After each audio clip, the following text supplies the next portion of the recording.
এই কথাটা প্রথম বলেছিল যে ব্রজগোপী।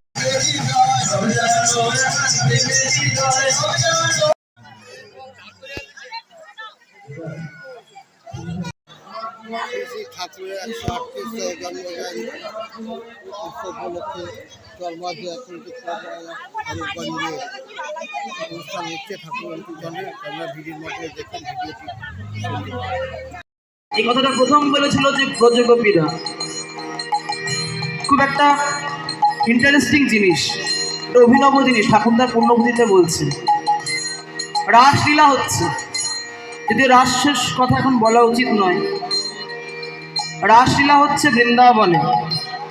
800 গোপী লইয়া যশোদানন্দন বৃন্দাবনে রাসলীলা কইলায় আরম্ভন।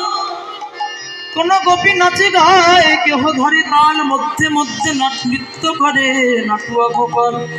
আজকে গোপী মণ্ডলী আকার করে শত শত গোপিনী নিয়ে ভগবান রাস করছেন। রাস শব্দের অর্থ কি? রসের বশবর্তী হয়ে তবে কিন্তু রাস। ঠাকুর এই রাসের ব্যাখ্যা করছেন পূর্ণপুঁথিতে। বলছেন ওই যে বাঁশির ধ্বনি আমি সর্বক্ষণ শুনতে পাই, এই বাঁশি কখন আমাকে ডাকবে? বাঁশির ধ্বনি কখন শুনেছিল ব্রজগোপীরা? রাসে যাওয়ার কালে অভিসার। ব্রজগোপী সারে গতম অভিসারে বিনতি বনমারি। অপরূপ সজ্জায় সজ্জিত হয়ে ব্রজগোপীরা চলেছেন রাসমঞ্চে।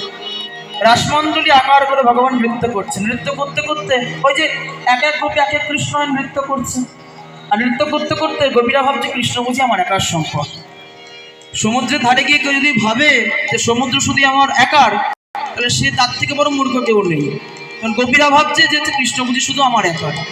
ভগবান কি করলেন? শ্রীকৃষ্ণ রাধারানীকে নিয়ে পরিত্যাগ করে চলে গেলেন বনের মধ্যে। আর যে না বনের মধ্যে চলে গিয়েছে, রাধারানী বলছে কি, ও প্রাণনাথ যে আমাকে ভালোবাসে। এই দেখে রাধারানীর মনে অহংকার হয়েছে। গোবিন্দ আমার রাধারানীকে ছেড়ে চলে গেছে। আর যেই না চলে গেছে, রাধারানী সহ 8 সখীগণ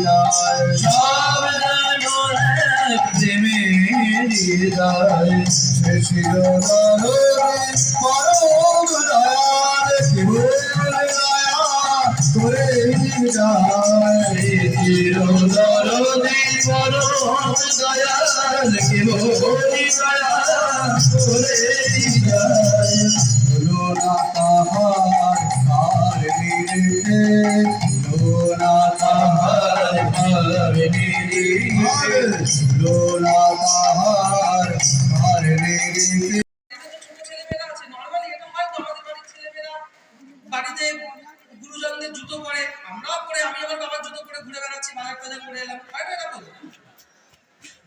কিন্তু তার কাছে গেলে পরে তিনি কি করছেন, আপনারা গুরু পরিবারের কাছে গেলে দেখবেন, পূজনীয় অবিন্দাদের কাছে গেলে দেখবেন যে যখন তিনি বসছেন, তিনি যেখানে বসেন তার যে বসার আসন, কখনো আমি যখন যাই, আমি ছোট্ট ছোট্ট জিনিসগুলো চেষ্টা করি খেয়াল করার, যে তিনি যেখানে বসেন তার পায়ের একটা পাপোশ দেওয়া থাকে। আমি দেখেছি কখনো পাপোশটা যদি নরমালি সোজা রয়েছে একটু বেঁকে যায়, তাকে দেখেছি তিনি হাত দিয়ে যে পাপোশটাকে তিনি একটু সোজা করে দেন।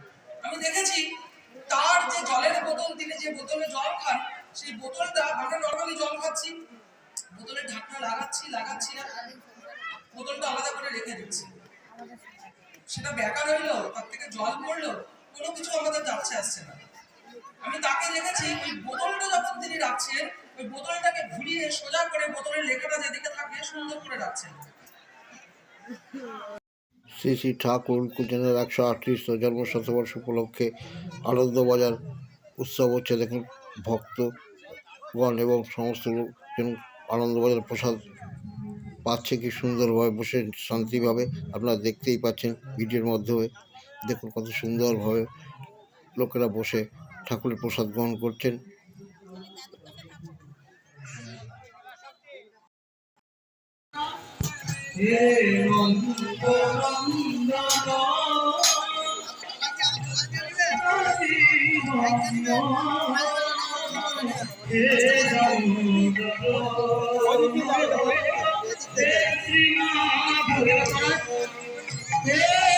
বদলা 138 শ্রী ঠাকুর অনুকূলচন্দ্রের জন্মশতবার্ষিকী উৎসব স্বরূপগঞ্জে অনুষ্ঠিত হলো। তা আনন্দবাজার এবং সমস্ত ভিডিওটি আপনাদেরকে তুলে ধরুন। যদি ভালো লাগে অবশ্যই লাইক, শেয়ার, কমেন্ট করবেন।